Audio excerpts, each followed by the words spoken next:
안녕하세요. 저는 40대 후반의 여성입니다.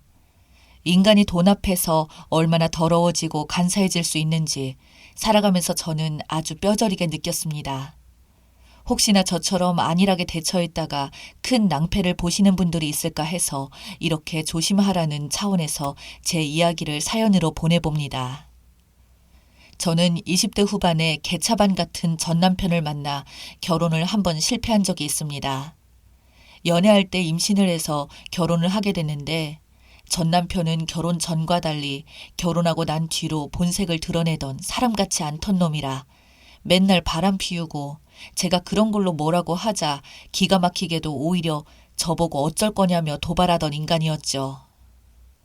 그렇게 결혼 생활 중 저에게 믿는 거라고는 제 뱃속에 낳은 딸아이 하나였는데 그 딸아이가 8살 무렵 갑자기 고열과 영문을 알 수 없는 병으로 며칠 시달리다가 세상을 떠나게 되면서 모든 것을 저는 포기하게 되었습니다. 딸아이 한 번 돌본 적 없이 밖으로는 싸돌아다니는 전 남편은 저에게 손가락으로 삿대질을 하며 네가 죽인 거라며 말했을 때는 그땐 정말 세상에 아무런 희망도 없었죠. 안 그래도 정도 없던 무늬만 부부였던 사이였지만 그나마 기댈 곳이었던 딸아이가 없어지자 저는 바로 이혼하게 되었습니다. 그 이후로 약 1년간을 밖에 나가지 않았고 그저 집에서만 있던 저에게 어느 날 손을 내밀어 주었던 게 지금의 남편이었죠. 대학 시절부터 저를 많이 좋아했었던 남편은 제가 결혼하기 전까지도 꾸준히 저에게 연락을 하며 지냈었지만 둘 다 일하는 지역이 달라서 끝내는 잘 되지 못했었는데 대학 동창들한테 제가 이혼한 사실을 듣고는 그때부터 꾸준히 연락이 왔었습니다. 알고 봤더니 남편 또한 결혼을 했다가 성격 차이로 이혼하게 되면서 둘 다 이혼 남녀라 저를 만나는 데는 큰 문제가 없었던 상태였죠. 둘이 상황도 처지도 비슷했기에 남편은 저를 죽자 살자 쫓아다녔고 저는 저에게 앞으로 2번의 결혼은 없을 거라고 다짐했던 바와 달리 남편의 적극적인 구애에 넘어가게 되었습니다. 저도 혼자서 지내는 것도 쓸쓸했고 남편의 순수한 진실된 마음이 그대로 저에게 느껴졌으니까요. 그렇게 30대 후반의 나이에 다시 시작하게 된 결혼 생활은 처음 결혼했을 때와는 달리 너무나도 좋았습니다. 둘은 아이 생각도 없었고 피차 2번째 결혼이니 혼인신고도 굳이 하지 않았고 그냥 결혼이라고 말하기도 애매해서 일단 둘이서 같이 사는 걸로 결혼 생활을 시작했었어요. 그렇게 수년이 지나서 둘이 그때 가서야 혼인신고를 한다는 게 참 어색하기도 해서 둘 다 혼인신고는 안 하고 살았습니다. 저희 둘의 성격이나 취향도 비슷해서 그동안 열심히 일해서 모은 돈은 노는 데 쓰기보다는 더욱 열심히 모아서 아파트도 사고 저축도 많이 하고 그렇게 지냈는데 저희 둘 다 취미 자체가 재테크, 돈 모으는 데만 재미를 느껴서 그런 건지 돈을 모아 늘려가는 재산에 둘 다 재미를 붙이고 있었죠. 그러나 문제는 남편의 가족, 시댁에서 발생되기 시작했습니다. 저희 둘이 결혼식만 올렸을 뿐 모든 시댁 식구들은 저를 며느리라고 부르면서 지냈었죠. 실제로 다른 며느리들 다 하는 것처럼 명절이면 시댁에 찾아가 요리도 하고 전도 부치며 제사 준비를 도왔고 집안 결혼식에도 모두 참여했습니다. 저희 남편은 이남 이녀 중 장남이었기에 특히나 제사 같은 일로 호출도 많았어요.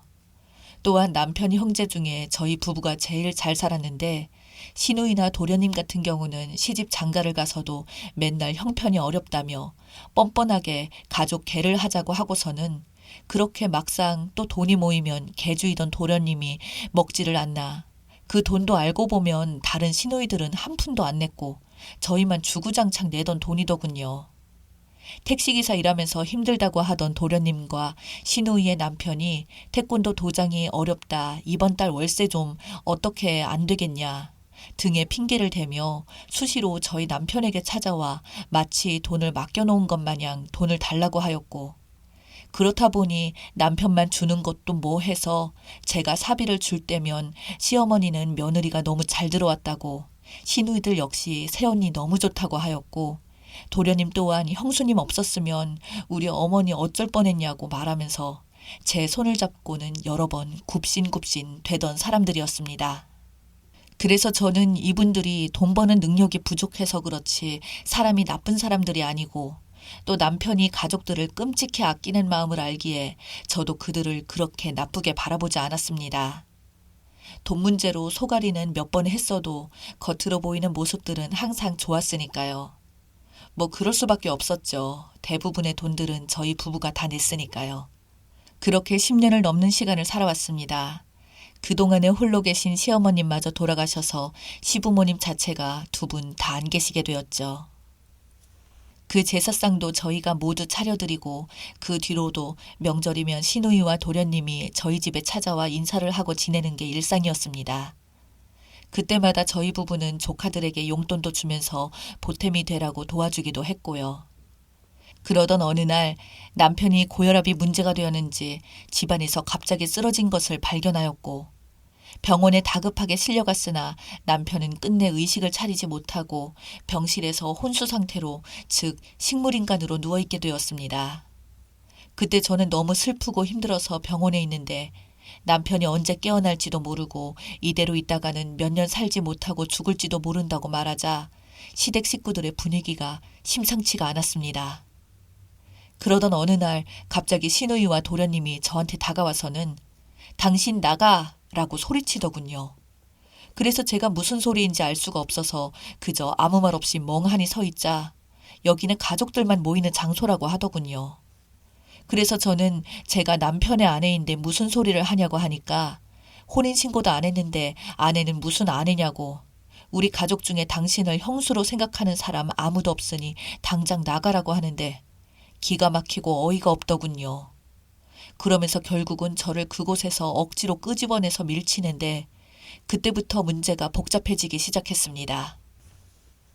그동안 저에게 형수, 새언니 하던 것들이 저에게 그렇게 대하는 이유는 알고 보니 재산의 모든 명의가 남편 앞으로 되어 있었기 때문이었죠. 저희가 돈 모으는데 돈 관리는 남편이 잘했었기에 특히 남편이 투자적인 감각이 좋아서 저희가 모은 돈들을 크게 부풀리고 했었거든요. 그랬던 게 젊은 나이에 이렇게 돼버리니까 이 인간만도 못한 것들에 눈이 돌아가게 만들었나 봅니다. 제가 남편과 혼인신고를 안 했으니 남편 재산에 대한 권리가 없고 자식도 없으니까 이제 남편 재산은 자기들 것이라는 거였죠. 그러면서 그 돈으로 뭐 할지 제 앞에서 약을 올리며 남편 병원에서는 이미 마치 자기들이 부자가 된 것 마냥 떠드는데 진짜 소름이 돋고 치가 떨리더군요. 어떻게 인간들이 이렇게 한순간에 바뀔 수가 있는 건지 돈을 못 벌어도 사람만큼은 제대로 된 인간들이라 생각했는데 그냥 지금 보니 근본이 끝도 없는 인간 쓰레기 같은 기생충들이었던 거죠. 그저 기회가 생기자 그 돈을 전부 다 꿀꺽하고 싶었던 겁니다. 저도 어쩔 수가 없어서 병원에서 쫓겨나듯이 나와 남편의 병원에도 못 간 채로 변호사를 일단 찾아갔습니다. 저는 그때까지만 해도 남편의 재산을 못 받을 줄 알고 너무나도 상심에 빠져 있었는데 변호사님께서 저에게 걱정 마시라며 지금이라도 혼인신고를 하면 된다고 하더군요. 이미 주변 사람들이 두 분이 부부라는 걸 시댁 식구들과 친정 식구들도 다 알고 있고 기록들이 모두 남아있는 점을 통틀어 남편이 깨어날 수 없는 혼수 상태라 하여도 혼인 의사를 처리할 것이 없어 보인다는 점을 들어 지금이라도 제가 혼인신고를 하면 그 모든 재산을 안 뺏길 수 있다고 했습니다. 모든 것은 남편이 살아있을 때 빨리 하셔야 한다고 하셨고 저는 그래서 부랴부랴 남편과 혼인신고를 마칠 수 있었네요. 그 뒤로도 제가 혼인신고하게 된 걸 알게 된 시댁 식구들은 길길이 날뛰며 저에게 도둑년이라며 자기들은 모르는 여자라며 저 여자가 재산을 노리고 한 것이라고 말하면서 저를 고소했고 그렇게 법정 공방이 여러 차례 있었으나 그동안 제가 남편에게 주기적으로 돈을 보냈던 증거들이 명확한 점을 통틀어 남편의 모든 재산과 권리는 끝내 저에게 있게 되었습니다. 즉 처음부터 시동생들이 우기던 헛소리와 달리 모든 재산의 권리는 저한테 있었던 겁니다. 그렇게 시동생들은 단순히 한치 앞만 보고는 인간의 탈을 쓰고 저에게 짐승보다 못한 행동을 저지른 거였죠. 시댁 식구들은 그제서야 상황이 뭔가 잘못되었다는 걸 느꼈는지 갑자기 또 태도를 바꾸면서 저에게 찾아와서 말하기를 형수님, 언니 이런 헛소리를 내뱉는데 정말 그때는 마음 같아서는 얼굴에 침이라도 뱉고 싶더군요. 제 앞에서 울면서 무릎까지 꿇더니 자기들이 잠시 미쳤었다며 너무 살기 어렵다 보니 끝내는 해서는 안 될 일을 해버렸다는데 그 말이 저는 더 소름 돋더군요. 그래서 제가 그들에게 말했습니다. 만약 이 재산이 당신들이 그렇게 계획한 대로 상속되었어도 나한테 이랬을 겁니까? 형수? 새언니? 진짜 역겨우니까 쇼 그만해요. 원래는 남편이 세상을 떠났어도 당신들은 내가 그래도 맏며느리로서 챙기려고 했는데 평생 그냥 당신들은 그렇게 허덕이면서 사시고요. 아무쪼록 한 번만 더 나한테 찾아오면 바로 경찰 부를 테니까 당장 여기서 꺼져요. 라고 하니 시댁 식구들은 자신들의 진심을 보여드리겠다며 그 이후로도 연락이 오길래 저는 모두 다 차단했습니다. 한 번은 술에 취해서 제 집에 찾아와서는 돈 좀 달라고 난동을 피우길래 바로 경찰을 불러서 쫓아낸 적도 있을 정도입니다. 아무리 세상 사는데 돈이 중요하다고 하지만 어떻게 인간들이 돈 때문에 이렇게까지 추해질 수가 있는지 지금 돌이켜봐도 너무나도 어이가 없네요. 여러분들 혹시나 저처럼 남편이 어떻게 될지 모르고 그저 사실혼으로만 사시는 분들이 있다면 지금이라도 혼인신고를 하시기 바랍니다. 저도 만약 남편이 혼수 상태가 아니라 죽었다면 이야기는 아마 지금과 많이 달라졌을 거라고 하더군요. 아무쪼록 저와 같은 사람이 안 나타나길 바라며 긴 글 읽어주셔서 감사합니다.